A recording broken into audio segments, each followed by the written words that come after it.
ये देखो, फिर से शुरू हो गई। मैं तो परेशान हो गई हूँ इस लड़की से। क्या हुआ माँ, क्यों इतना गुस्सा कर रही हो? गुस्सा न करूं तो क्या करूं? हाँ, कब से आवाज लगा रही हूँ, लेकिन इन मैडम को एक बार में सुनाई कहाँ देता है। ओहो माँ, आप ही देखो ना, मैंने कितना सुंदर डिजाइन बनाया, बस इसी में ध्यान लगा था मेरा, शायद इसीलिए आपकी आवाज सुनाई नहीं दी होगी। अच्छा बताओ क्या काम है, मैं ये बाद में पूरा कर लूंगी। कुछ काम नहीं, खाने की थाली कब से लगा कर रखी है, अब महारानी को फुर्सत मिल गई हो तो चलकर खा लो। अच्छा खाना खाना है, अब आप शुरू करो, मैं बस 2 मिनट में आऊं। हाँ हाँ पता है तेरे 2 मिनट। इतना कहकर हिना की माँ सुमित्रा गुस्से में वहां से चली गई और फिर खाने की मेज पर। अरे क्या हो गया, इतने गुस्से में क्यों हो भाग्यवान? अब आप ही समझा लीजिए अपनी लाडली को, मेरी तो एक नहीं सुनती। हाँ तो क्या हो गया, तुम पे ही तो गई है। आपको मजाक सूझ रहा है? यहाँ मेरा दिमाग खराब हो रहा है, सारा दिन बस मेहंदी के डिजाइन बनाती रहती है और कोई काम ही नहीं है इसे। इसका मतलब वो सच में तुम पर ही गई है। तुम्हें भी तो मेहंदी लगाने का बड़ा शौक था ना इस उम्र में? हाँ, पर मैं घर का सारा कामकाज निपटाने के बाद ये सब करती थी। अरे ये तो खाना पीना भी छोड़कर बैठी है। सुमित्रा अपने पति सुरेश से हिना की शिकायतें कर ही रही थी कि तभी हिना वहां आ गई। क्या बनाया माँ? खुशबू तो बड़ी अच्छी आ रही है। मिल गई तुझे फुर्सत? हाँ माँ, देखो ना मेरा आज का डिजाइन, पापा देखिए ना कैसा है। सच में डिजाइन तो वाकई बढ़िया बनाया है लाडो। ये लाडो बोल बोल कर आपने ही इसका दिमाग खराब करके रखा है। मेरी जान को कितना काम है पता है, ती जा रही है, मगर ये लड़की मेरी बिल्कुल मदद नहीं करती। ओहो, आज सिर्फ खरी खोटी ही सुनाओगी या कुछ खाना भी मिलेगा भाग्यवान? सुरेश की बात सुनकर सुमित्रा की हंसी निकल गई और उसे हंसता देख सभी लोग हंसने लगे। हिना अपने माता पिता की अकेली संतान थी। हिना को बचपन से ही मेहंदी के नए नए डिजाइन बनाने का बड़ा शौक था। वो कागज पर रोज कुछ न कुछ नया बनाने की कोशिश करती और फिर उसे अपने या अपनी माँ के हाथों पर लगाती। हिना के कॉलेज की पढ़ाई भी अब पूरी हो गई थी, तो अब उसके लिए रिश्ते आने भी शुरू हो गए थे। अरे सुमित्रा कहाँ हो, जल्दी आओ। क्या हुआ जी? जरा इस फोटो को तो देखो, कैसा है लड़का? दिखने में तो बहुत ही बढ़िया है। हाँ, वो कानपुर वाले फूफा जी है ना, उन्होंने बताया इस लड़के के बारे में। अपनी हिना के लिए कैसा रहेगा? लड़का काम क्या करता है और परिवार में कौन कौन है? फूफा जी बता रहे थे कि कानपुर में इनका अपना कारखाना है, वहां ये अपना दोने पत्तल और डिस्पोजल वगैरह बनाते हैं। ये अच्छा पैसा कमा लेता है, फूफा जी की रिश्तेदारी में है। हाँ, पर उससे पहले ये फोटो एक बार हिना को तो दिखा दो, उसे लड़का पसंद आ जाए तभी बात आगे बढ़ानी चाहिए ना। अरे हाँ, ये भी सही कह रही हो। लाडो, ओ लाडो, अरे कहाँ है बिटिया? सुरेश ने फौरन जाकर कमल की फोटो हिना को दिखाई तो हिना को भी कमल पसंद आ गया। उधर कमल को भी हिना पहली ही नजर में भाग गई और इस तरह से कुछ ही दिनों में कमल और हिना की शादी खूब धूमधाम से हो गई। शादी के बाद कमल और हिना अपनी गृहस्थी में बहुत खुश थे। फिर एक शाम। ये क्या लिख रही हो हिना? लिख नहीं रही हूँ, मेहंदी का डिजाइन बना रही हूँ। अच्छा, पर कागज पर क्यों? प्रैक्टिस तो रोज ही करनी होती है ना, तो इसीलिए कागज पर डिजाइन बनाती हूँ। अच्छा, अब जरा दिखाओ तो सही। अरे वाह, ये डिजाइन क्या सच में तुमने बनाया है? हाँ अच्छा है ना, अब मैंने और भी बनाकर रखे हैं, रुकिए मैं भी लेकर आती हूँ। हिना ने अपने बनाए सारे डिजाइन्स कमल को दिखाए, जो कमल को बहुत पसंद आए और उसने हिना की खूब तारीफ की। सब कुछ अच्छा चल रहा था और ऐसे ही हंसी खुशी दिन बीत रहे थे। लेकिन फिर एक सुबह। हेलो, क्या हुआ राठी जी, इतनी सुबह सुबह फोन क्यों किया? सर आप जल्दी से आ जाइए, गजब हो गया, अपनी फैक्ट्री में आग लग गई है सर, सब कुछ जल गया सर, कुछ भी नहीं बचा सर, जल्दी आ जाइए आप। फोन पर अपने मैनेजर की बात सुनकर कमल के पैरों तले जमीन खिसक गई। फैक्ट्री पहुंचा तो देखा वाकई फैक्ट्री पूरी तरह से जल रही थी। तभी एक जलती हुई बड़ी सी लकड़ी कमल पर आ गिरी, जिसकी वजह से वो बुरी तरह झुलस गया। उसे फौरन अस्पताल पहुंचाया गया और यहाँ से सब कुछ बदल गया। फैक्ट्री के काम को बढ़ाने के लिए कमल ने हाल ही में कई सारी नई मशीनें लोन पर खरीदी थी। मशीनें तो नहीं बची, लेकिन लोन चुकाने के चक्कर में पहले कमल की गाड़ी बिकी और फिर घर।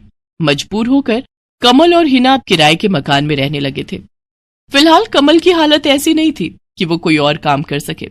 ऐसे में हिना ने घर चलाने का जिम्मा उठाया और वो घर घर जाकर औरतों के हाथों पर मेहंदी लगाने लगी। हालांकि इस काम से उसे बहुत कम पैसे ही मिल पा रहे थे, लेकिन हिना फिर भी पूरी मेहनत कर रही थी। क्या से क्या हो गया ना हिना, मैं किसी काम का नहीं रहा, हम बर्बाद हो गए। मैंने कहा था तुम्हें रानी बनाकर रखूंगा, मगर मेरे रहते हुए भी तुम्हें कितना संघर्ष करना पड़ रहा है। ऐसा क्यों कह रहे हैं आप? आप बिल्कुल चिंता मत कीजिए, देखना धीरे धीरे सब ठीक हो जाएगा। हिना चाहती थी कि वो अपना एक पार्लर खोले, लेकिन फिलहाल ये मुमकिन नहीं था। मेहंदी लगाने का काम भी सीजन पर ही मिल पाता था, तो अब दिक्कत खाने पीने की भी होने लगी। ऐसे में हिना ने एक सेठ के घर मेड का काम करना शुरू कर दिया। और फिर एक दिन, सुन, तुझे कोई मेहंदी वाली पता है क्या? क्यों मैडम? अरे वो तीज आ रही है ना, तो मेहंदी लगवानी थी। हाँ, बाहर इतनी गर्मी है, अब ऐसे में कौन बाहर जाए, तो घर पर ही आकर कोई लगा दे तो बढ़िया रहेगा। अब हाँ मैडम, मैं बहुत अच्छी मेहंदी लगाती हूँ, आप मुझसे लगवा लो। ना ना ना, अगर खराब कर दी तो? तीज की पार्टी है मेरे यहाँ, मेहंदी तो बढ़िया ही लगवानी है मुझे। मैडम आप बिल्कुल चिंता मत कीजिए, और रुकिए, मैं अभी आपको कागज पर मेहंदी का डिजाइन बनाकर दिखाती हूँ, फिर आगे आप ही तय करना। इतना कहकर हिना ने फौरन एक कागज लिया और कुछ ही देर में उस पर एक बहुत ही सुंदर मेहंदी का डिजाइन बना दिया। और फिर, अरे वाह, ये तो सच में बहुत सुंदर है, बिल्कुल नया और बहुत ही खूबसूरत डिजाइन है। अब तो ये डिजाइन मेरे हाथ पर भी सेम टू सेम लगा देगी ना? हाँ मैडम, आप मुझ पर विश्वास कीजिए, मैं बचपन से ये करती आई हूँ। उस दिन हिना ने पूरे मन से अपनी मालकिन के दोनों हाथों पर मेहंदी लगाई। हिना ने जो डिजाइन बनाया था वो एकदम नया था और सुंदर भी। फिर अगले दिन, नमस्ते साहब, वो आपको कुछ? हाँ, मैं तुम्हारा ही इंतजार कर रहा था। ये कल शिवानी के हाथों पर तुम ही ने मेहंदी लगाई थी ना? जी साहब, मैंने ही लगाई थी। अब कोई गलती हो गई क्या मुझसे? नहीं, ऐसी कोई बात नहीं है, बस ये जानना था तुमसे कि मेहंदी का वो डिजाइन कहाँ से देखकर लगाया तुमने? कहीं से नहीं साहब, वो तो मैंने खुद से सोचा था, मैं कभी कहीं से देखकर डिजाइन नहीं बनाती। अच्छा, अगर ऐसा है तो जरा ये कागज और जरा इस पर एक मोर की थीम पर बेस्ड एक डिजाइन बनाकर दिखाओ, पर याद रहे डिजाइन बिल्कुल नया होना चाहिए। जी साहब, बस 2 मिनट दीजिए। हिना ने बस कुछ मिनटों के अंदर वो करके दिखा दिया, जिसे देखकर उसका मालिक साहिल मल्होत्रा हैरान रह गया। वाह, सच में कमाल है ये तो। अब तुमने डिजाइनिंग सीखी है क्या कहीं से? नहीं साहब, सीखी तो नहीं, लेकिन मुझे बचपन से ही शौक है मेहंदी लगाने का, तो बस इसीलिए। समझ गया। देखो हिना, तुम्हारा हुनर लाजवाब है और तुम्हें अपने इस हुनर को ऐसे बेकार नहीं जाने देना चाहिए। जी मतलब? तुम्हें पता है ना, मेरी फैक्ट्री में लेडीज कपड़ों के लिए कपड़ा बनता है, लेकिन काफी समय से मैं परेशान हूं, क्योंकि सूट साड़ियों वगैरह के लिए मेरे पास नए डिजाइन की कमी पड़ गई है। लेकिन अब लगता है ये कमी नहीं रहेगी। बोलो, बतौर डिजाइनर मेरे लिए काम करोगी तुम? जी साहब, बिल्कुल करूंगी। ये हिना के लिए सपने के सच होने जैसा था। अब वो काम वाली बाई से एक डिजाइनर बन गई। वो साहिल की फैक्ट्री में बनने वाले कपड़ों के लिए हर रोज नए नए डिजाइन बनाने लगी, और इसके बाद साहिल के फैक्ट्री में बनने वाले कपड़े की डिमांड काफी बढ़ गई, और इसके चलते हिना को भी उसके काम की बढ़िया सैलरी मिलने लगी। हिना अब अपनी कमाई से न सिर्फ अपना घर खर्च चलाने लगी, बल्कि उसने शहर के बढ़िया डॉक्टर से कमल का इलाज भी कराया, जिससे कमल बहुत जल्दी ठीक हो गया और उसने भी काम करना शुरू कर दिया। पर इस सब में पूरा 1 साल बीत गया और एक बार फिर से तीज का त्योहार आया। देखिए तो कैसी लग रही हूं मैं? बिल्कुल चांद जैसी लग रही हो। हिना ने नई हरे रंग की साड़ी पहनी हुई थी, जो उसने खुद डिजाइन की थी, और वाकई वो उसमें बहुत ही सुंदर लग रही थी। हिना, तुम सच में बहुत बहादुर हो। मैं तो उस हादसे के बाद उठकर खड़ा ही नहीं हो पाता, लेकिन तुमने सब कुछ ठीक कर दिया। तीज का ये त्योहार ही इसलिए है जी, मैं आपको कभी कुछ नहीं होने दूंगी।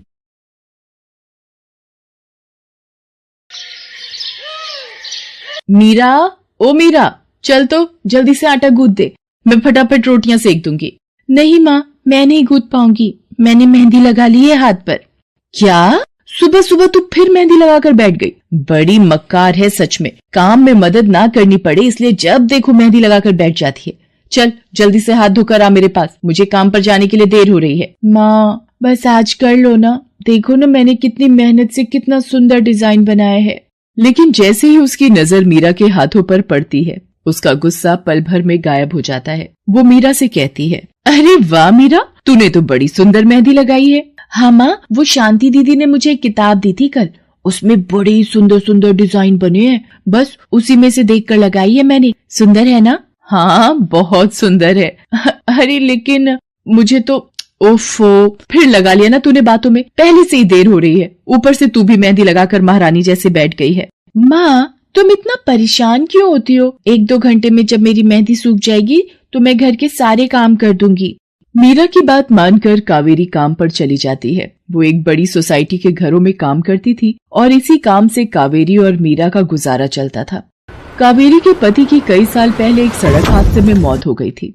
तब से कावेरी पर ही सारी जिम्मेदारी थी। मीरा भी घर के कामों में उसका पूरा हाथ बटाती थी। मीरा को मेहंदी लगाना बहुत पसंद था। उसने अपने घर के पीछे मेहंदी के कई सारे पौधे लगा रखे थे, जिनका वो बहुत ख्याल रखती थी। वो अपने हाथों से मेहंदी के पत्तों को पीसकर अपने हाथों में लगाने के लिए तैयार करती थी। फिर एक दिन, मीरा, हमें इस जगह पर थोड़ी मोड़ी खेती कर लेनी चाहिए। ये मेहंदी के पौधों से कुछ कमाई थोड़ी ही हो रही है, खेती कर लेंगे तो कुछ पैसे ही बन जाएंगे। नहीं माँ, मेरे मेहंदी के पौधों को हाथ भी मत लगाना। बाजार से मेहंदी खरीदने के तो पैसे हैं नहीं हमारे पास, अब इन्हें तो रहने दो। ये कहते हुए मीरा की आंखों में आंसू थे। कावेरी उसके सिर पर हाथ रखते हुए कहती है, मीरा, मैं जानती हूँ तुझे मेहंदी लगाना बहुत अच्छा लगता है, लेकिन बेटा अपनी हालत तो तुझे पता ही है ना, मैं कितनी मुश्किल से। माँ, सब समझती हूँ मैं, जाओ कर लो जो करना है। इतना कहकर मीरा रोते हुए वहाँ से चली जाती है। कावेरी को उसके लिए बुरा लग रहा था। वो मीरा की मेहंदी के पौधों को कुछ नहीं करती। ऐसे ही कई दिन गुजर जाते हैं। ज्यादा काम करने की वजह से कावेरी की तबीयत खराब रहने लगी। वो बहुत जल्दी जल्दी बीमार पड़ने लगी। तो मीरा ने उससे कहा, माँ, तुम रहने दो, तुम्हें बुखार है, रात भर सोई नहीं हो, मैं चली जाती हूँ काम पर। नहीं मीरा, तू कैसे? ना नहीं, मैं ठीक हूँ, मैं जाती हूँ। कावेरी जैसे ही उठकर चलने की कोशिश करती है, अचानक उसे चक्कर आ जाता है। मीरा उसे सहारा देकर बिस्तर पर लिटा देती है और उससे कहती है, बस माँ, अब तुम आराम करोगी और काम पर अब से मैं जाऊंगी। कावेरी घर पर रहकर आराम तो कर रही थी, लेकिन वास्तव में उसे अच्छे इलाज की भी जरूरत थी, जिसके लिए पैसे थे नहीं। दूसरी तरफ अब हर रोज मीरा काम पर जाती और लौटकर घर के भी सारे काम उसे ही करने पड़ते थे। इस सब में उसे मेहंदी लगाने का बिल्कुल भी वक्त नहीं मिल पाता था। मीरा, कितने दिन हो गए तूने मेहंदी नहीं लगाई? हाँ माँ, बस मन नहीं कर रहा। अच्छा, मेहंदी लगाने का तेरा मन नहीं? मैं सब जानती हूँ। मैंने बिस्तर पकड़ लिया है और मेरी फूल सी बच्ची पर सारे काम पड़ गए हैं। अब बस बहुत हो गया आराम। मीरा, जा, तू जाकर मेहंदी लगा ले, आज मैं जाऊंगी काम पर। नहीं माँ, तुम कहीं नहीं जाओगी, मैं कर लूंगी सब। और मैं सच बोल रही हूँ, मैं बड़ी हो गई हूँ, ये मेहंदी वेहंदी का मुझे शौक नहीं। इतना कहकर मीरा काम पर जाने के लिए घर से निकल जाती है। कावेरी की आंखों में आंसू आ जाते हैं। मीरा सोसाइटी के कई घरों में काम करती थी।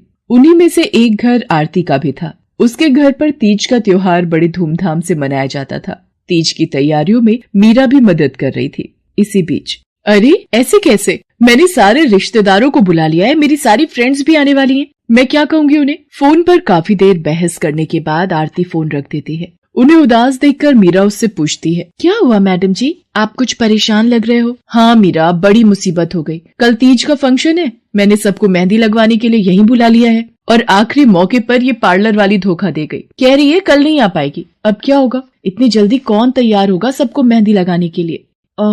मैडम जी, वैसे मैं भी ठीक ठाक मेहंदी लगा लेती हूँ। अरे हाँ, कावेरी ने मुझे बताया तो था एक बार कि तुझे मेहंदी लगाने का बहुत शौक है। वैसे मुझे तो कोई परेशानी नहीं है। तू देख ले बेटा, बहुत सारे हाथ लगाने होंगे और मेहंदी बढ़िया लगनी चाहिए सबके। आप बिल्कुल चिंता मत करिए मैडम जी, मैं सब अच्छे से करूँगी। बहुत दिनों बाद मीरा के चेहरे पर खुशी थी। उसने घर पहुंचते ही मेहंदी के खूब सारे पत्ते तोड़कर पत्थर पर पीसना शुरू कर दिया। ये देखकर कावेरी ने मीरा से कहा, अरे मीरा, शाम हो गई है, अब मेहंदी मत लगा, मौसम भी ठंडा है बेटा। ये मेहंदी मैं अपने लिए नहीं पीस रही माँ, वो 5वें फ्लोर वाली मैडम जी है ना, कल उनके यहाँ लगानी है। अच्छा बेटा, पर ध्यान से बेटा, वो बड़े लोग हैं, कोई गलती ना हो जाए। माँ, तुम बिल्कुल चिंता मत करो, मेहंदी लगाने में मुझसे कभी कोई गलती हो ही नहीं सकती। मीरा खूब सारी मेहंदी तैयार करके अगले दिन आरती के घर पहुंच जाती है। वो अपनी मेहंदी को कोन में भरने लगती है कि तभी आरती की एक फ्रेंड आरती से, आरती, ये किसे बुला लिया तुमने? मैंने जिस पार्लर का नंबर दिया था तुम्हें, उससे बात नहीं हुई क्या? हुई तो थी, लेकिन उसने आखिरी वक्त पर मना कर दिया। तुम बिल्कुल चिंता मत करो, ये मीरा है, मेरी हाउसमेड है ना कावेरी, ये उसी की बेटी है, बहुत अच्छी मेहंदी लगाती है ये। ओफो आरती, तुम भी ना, पार्लर की बात अलग होती है। उन लोगों का मटेरियल ब्रांडेड होता है, मेहंदी के रचने की गारंटी मिलती है वहां से। और इसकी मेहंदी तो मुझे कुछ समझ नहीं आ रही, इस पर तो कोई लेबल तक नहीं है। अगर कुछ गलत रिएक्शन हो गया हाथों पर तो। आप बिल्कुल चिंता मत कीजिए मैडम जी, ये मेहंदी मैंने खुद पीस कर तैयार की है। मेरे पास बहुत सारे मेहंदी के पौधे हैं, इसमें कुछ भी ऐसा नहीं है जो आपके हाथों को नुकसान दे। ना भाई ना, सॉरी आरती, बट मैं अपने हाथों को लेकर कोई रिस्क नहीं ले सकती। तुम सब लगवाओ, मैं तो पार्लर जाकर ही लगवाऊंगी। इतना कहकर आरती की दोस्त शालिनी वहां से चली जाती है। आरती मीरा को इशारा देकर काम शुरू करने को कहती है। अरे वाह, मानना पड़ेगा, इस बच्ची ने कमाल की मेहंदी लगाई है। मुझे तो नहीं लगता कि इस मेहंदी का वैसा रंग आएगा जैसा पार्लर वाली मेहंदी का आता है। अब बस भी करो शालिनी, मेहंदी कैसी रचेगी ये कल तक पता चल ही जाएगा ना। बच्ची है वो, उसे इस तरह डराओ तो मत।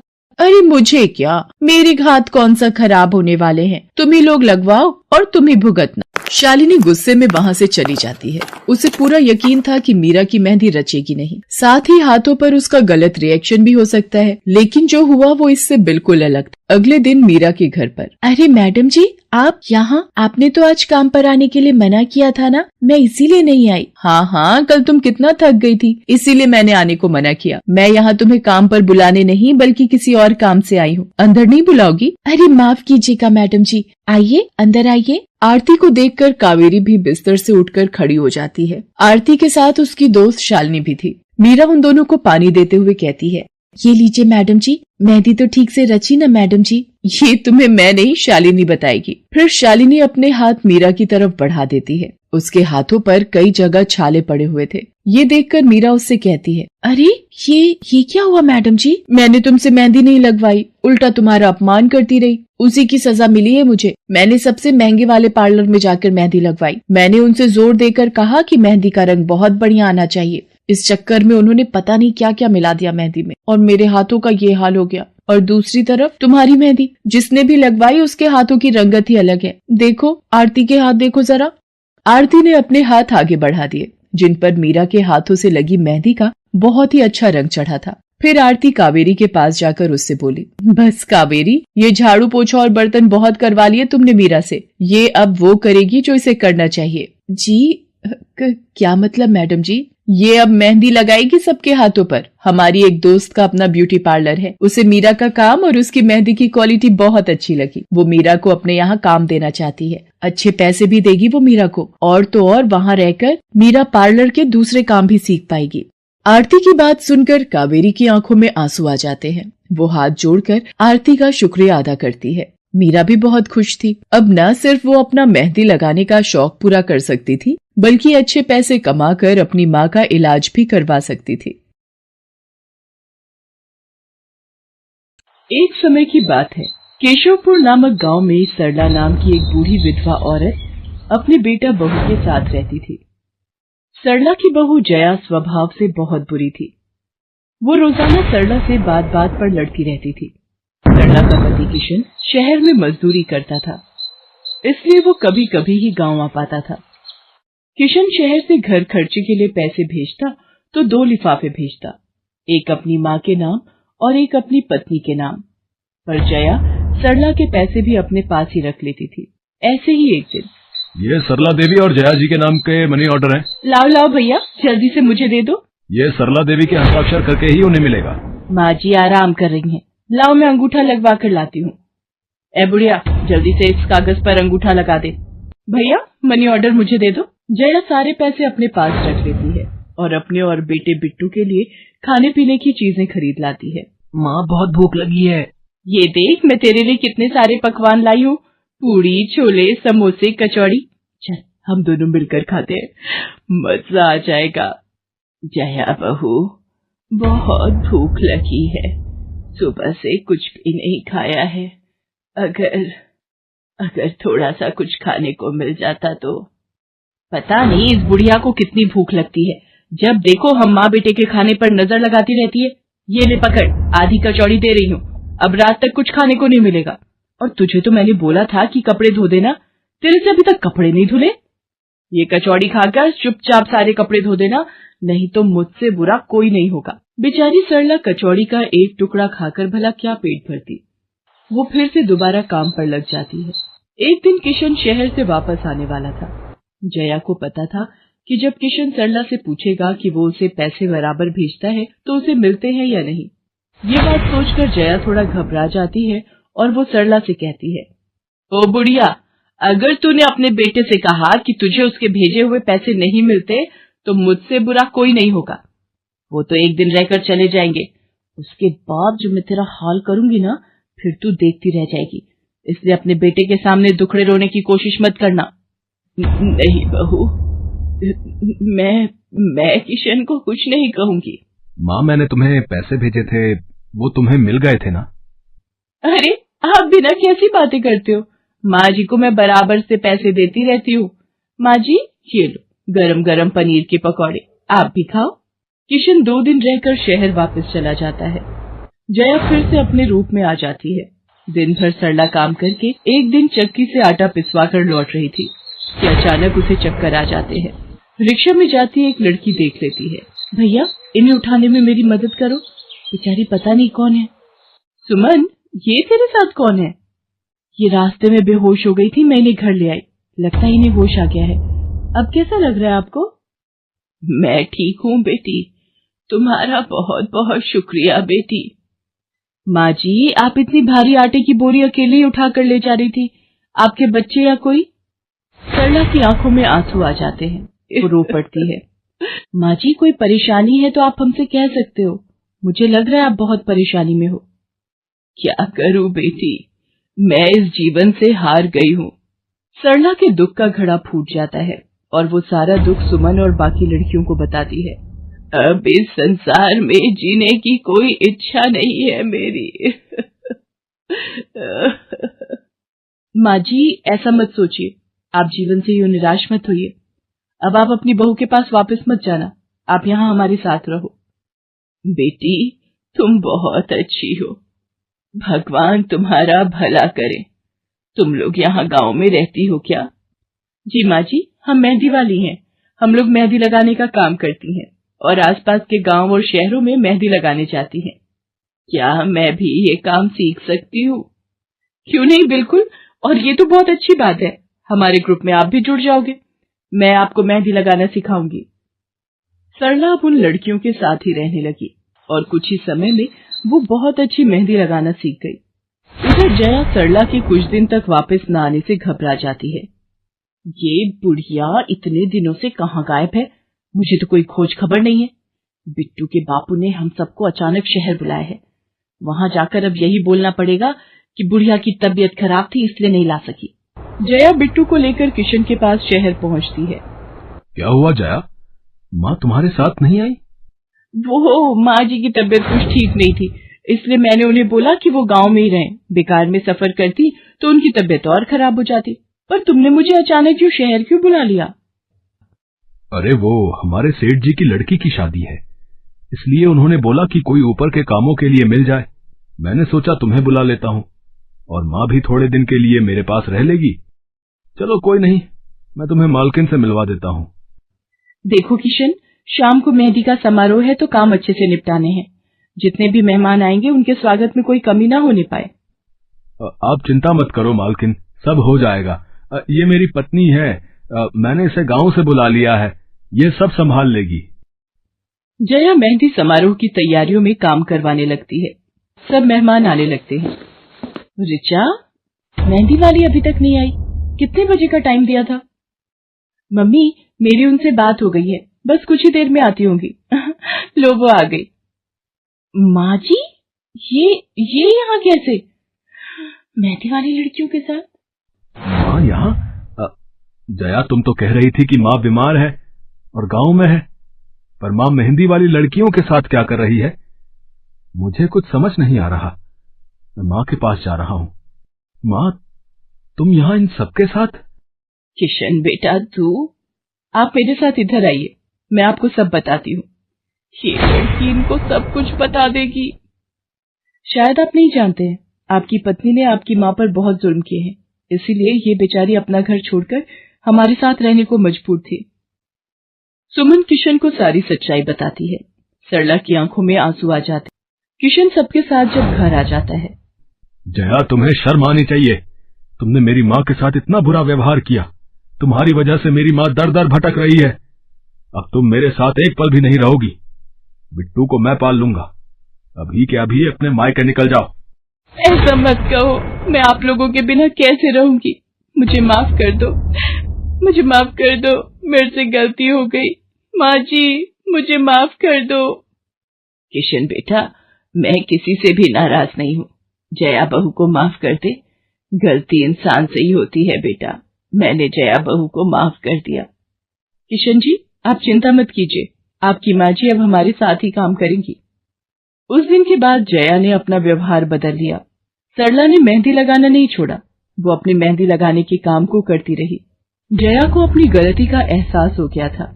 अब वो भी सरला की बहुत देखभाल करती थी। संध्या की बुआ, जो कि दिल्ली में रहती थी, वो उसके लिए एक अच्छे घर का रिश्ता लेकर आई थी। देखो भैया, मेरी इतनी जान पहचान तो नहीं है लड़के वालों से, पर इतना जानती हूँ, अड़ोस पड़ोस में कहीं पूछोगे तो लोग अच्छा घर ही बताएंगे। ठीक है सुमन, अगर तुम कहती हो तो लड़के वालों को एक बार बुला लेते हैं। अब संध्या भी लड़के को देख लेगी। संध्या की बुआ लड़के वालों से अपने तरीके से बात कर लेती है और कुछ दिनों बाद संध्या की शादी विपुल नाम के लड़के से हो जाती है। पता नहीं इस काम वाली को छुट्टी लेकर गांव अभी जाना था। उसे पता था शादी वाला घर है, नई नवेली दुल्हन आएगी तो घर में 100 काम होंगे, फिर भी बिना बताए गांव निकल गई। अब मैं दूसरी काम वाली इतनी जल्दी कहाँ से ढूंढूंगी। राजेश्वरी, एक प्याली चाय दे दो तो बड़ी मेहरबानी होगी। सुबह से एक प्याली चाय भी नहीं मिली है। तुम्हें तो जब देखो चाय पीने की पड़ी रहती है। पता भी है एक बर्तन नहीं है धुला हुआ जिसमें तुम्हारी चाय बना दो। ढेरों बर्तन रसोई में पड़े हैं झूठे। माँ, मैं कॉलेज जा रही हूँ, तुम मुझे ये मत कहना कि मैं छुट्टी कर लूं और तुम्हारे साथ घर का काम करवाऊं।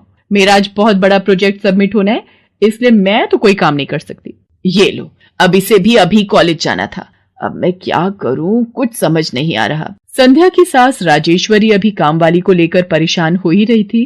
तभी संध्या राजेश्वरी की सारी बातें सुन लेती है और रसोई में जाकर बर्तन धोने लगती है। अरे संध्या बहू, तुम ये रसोई में क्या कर रही हो? हटो हटो हटो, ये झूठे बर्तन तुमसे थोड़ी करवाऊंगी। अभी तुम्हारे हाथों की मेहंदी भी नहीं उतरी। माँ जी, आप परेशान मत हो, मैं थोड़ी देर में ही सारा काम निपटा दूंगी। आप अकेले इतना काम नहीं कर पाओगे। ठीक है, अगर तुम कहती हो तो मैं कोई और काम कर लेती हूँ। माँ, पड़ोस में किसी से पता करो, शायद कोई और काम वाली मिल जाए। मैंने पूछा था, पर अभी किसी भी काम वाली के पास समय नहीं है। पुलकित काम पर चला जाता है। संध्या सारे घर का काम करती है। अब तो रोजाना ही ऐसा होने लगा। काम वाली तो थी नहीं। संध्या की ननद पूजा सुबह होते ही कॉलेज निकल जाती और सास पैरों में दर्द के बहाने बिस्तर पर आराम करती। संध्या तो मानो घर के कामों में ही उलझ गई। एक शाम, माँ, तुम बिल्कुल सही बहू ढूंढ कर लाई हो। बेचारी गरीब घर की है, इसलिए चुपचाप संस्कारी बहू की तरह घर के काम कर लेती है। अगर कोई पैसे वाले घर की लड़की बहू बनाकर ले आती तो वो पूरे घर को अपने इशारों पर नचाती और तुम और मैं बस बर्तन घिसते रह जाते। तभी तो मैंने इसकी बुआ को शादी के लिए हाँ कह दिया था। मुझे पता है ये गरीब घर की लड़कियां बड़ी सीधी सादी बहुएं साबित होती हैं। अब काम वाली गांव भाग गई। सोच ये ना होती तो कौन काम करता। राजेश्वरी, तुम दोनों माँ बेटी को तो संध्या बहू का शुक्रगुजार होना चाहिए। बेचारी ने आते से ही पूरा घर संभाल लिया। ऐसे ही दिन बीत रहे थे। संध्या सभी घर वालों की देखभाल का पूरा ध्यान रखती थी। एक दिन, क्या हुआ पुलकित बेटा, तुम इतने परेशान क्यों हो? और आज तुम ऑफिस भी नहीं गए? पापा, मेरी नौकरी छूट गई है। कंपनी घाटे में चल रही थी, इसलिए उन्होंने मेरे जैसे बहुत से वर्कर्स को अचानक निकाल दिया। दिमाग खराब हो रहा है, गाड़ी की किश्त भरनी है, घर का लोन भी पूरा नहीं हुआ है, घर का खर्चा अब सब कुछ कैसे होगा, कुछ समझ में नहीं आ रहा है। पुलकित बेटा, चिंता मत कर, अब कोई ना कोई रास्ता निकल आएगा। ज्यादा होगा तो कुछ दिनों के लिए मैं कोई काम कर लूंगा। पापा, मेरे होते हुए आप काम नहीं करोगे, मैं कुछ सोचता हूँ। पुलकित दूसरी नौकरी को लेकर परेशान था। उसे कोई काम नहीं मिल रहा था। घर में पैसों की तंगी भी शुरू हो गई। पुलकित ने अपनी गाड़ी बेच दी। घर के लोन को लेकर वो परेशान था। 15,000 रुपए की किश्त उसे भरनी थी। तभी, भैया, मेरे कॉलेज की फीस इस बार बहुत लेट हो गई है। मेरा आखिरी साल है, अगले महीने की 5 तारीख तक 12,000 रुपए फीस के भरने हैं। मैं कुछ इंतजाम करता हूँ। ऐसे खाली हाथ पर हाथ रखकर मैं नहीं बैठ सकती, मुझे कुछ सोचना होगा। पता नहीं, हो सकता है किरण ने बात कर ली होगी, पूछती हूँ। हेलो किरण, मैं संध्या बोल रही हूँ। तूने बात की फिर? पार्लर में जगह खाली है क्या? हाँ, मैंने बात कर ली है। 12,000 रुपए महीना देंगी रविता मैम। बोल, तू हाँ बोलती है तो मैं बात कर लेती हूँ। ठीक है, तू हाँ बोल दे, कम से कम कुछ तो पैसे आ जाएंगे। संध्या पुलकित से पार्लर में मेहंदी लगाने की नौकरी की बात करती है। पहले तो वो मना करता है, पर संध्या उसे समझाती है। पुलकित, मैं जानती हूँ आप परेशानी के दौर से गुजर रहे हो। मैंने आपसे शादी के बाद हर सुख दुख में साथ निभाने का वादा किया था, और आप परेशान मत हो, मैं घर और बाहर दोनों का काम एक साथ संभाल लूंगी। ठीक है संध्या, तुम कल से पार्लर में नौकरी के लिए जा सकती हो। अगले दिन से संध्या सारे घर के काम के साथ साथ पार्लर भी जाती और वहां पर पूरा दिन मेहंदी लगाने का काम करती और शाम के वक्त घर आती। संध्या बहुत मेहनत कर रही थी ताकि वो अपने परिवार की मदद कर सके। संध्या बहुत सुंदर मेहंदी लगाती थी। ये बात उसकी सास को तब पता चली जब उसने पार्लर में काम करना शुरू किया। संध्या को पार्लर में काम करते हुए 1 महीना बीत चुका था। पार्लर की मालकिन रविता भी संध्या के मेहंदी लगाने के काम को देखकर बहुत खुश थी। संध्या, तुम सचमुच बहुत मेहनती हो। पिछले 1 महीने में बहुत से क्लाइंट तुम्हारी तारीफ कर रहे हैं और अपनी फैमिली फ्रेंड्स की शादी या सगाई फंक्शन के लिए तुम्हें ही मेहंदी के लिए बुक करना चाहते हैं। और हाँ, ये तुम्हारी सैलरी 12,000 रुपए। बाकी ये तुमने ओवर टाइम भी शादी के सीजन में बहुत किया है, उसके 6,000 रुपए अलग से दे रही हूँ। थैंक यू मैम, आपने मेरे काम की इतनी तारीफ की। मैं तो बस भगवान की कृपा से मेहनत से करती हूँ। संध्या घर आ जाती है और 12,000 रुपए पूजा के हाथ में रखती है। पूजा, ये तुम्हारी कॉलेज की फीस के पैसे, तुम कल ही अपनी फीस जमा कर देना। भाभी, ये तो आपकी मेहनत की कमाई है, आप ये सारे पैसे मुझे दे रहे हो? नहीं नहीं भाभी। पूजा, तुम मुझे अपनी भाभी कहती हो ना, और भाभी तो माँ समान होती है, तो क्या तुम अपनी भाभी माँ के पैसे नहीं लोगी? तुम अपने भैया से भी तो लेती हो ना। फिर मेरे और अपने भैया में फर्क है, मैं भी तो इस घर का हिस्सा हूँ, इसलिए ये पैसे रख लो। मुझे माफ कर दो भाभी, मैंने ना जाने आपके बारे में क्या क्या गलत सोचा। पुलकित को भी दूसरी नौकरी मिल जाती है। अब संध्या और पुलकित दोनों मिलकर काम करते थे। राजेश्वरी और पूजा भी अब संध्या की घर के कामों में बहुत मदद करती थी। परिवार में खुशियां फिर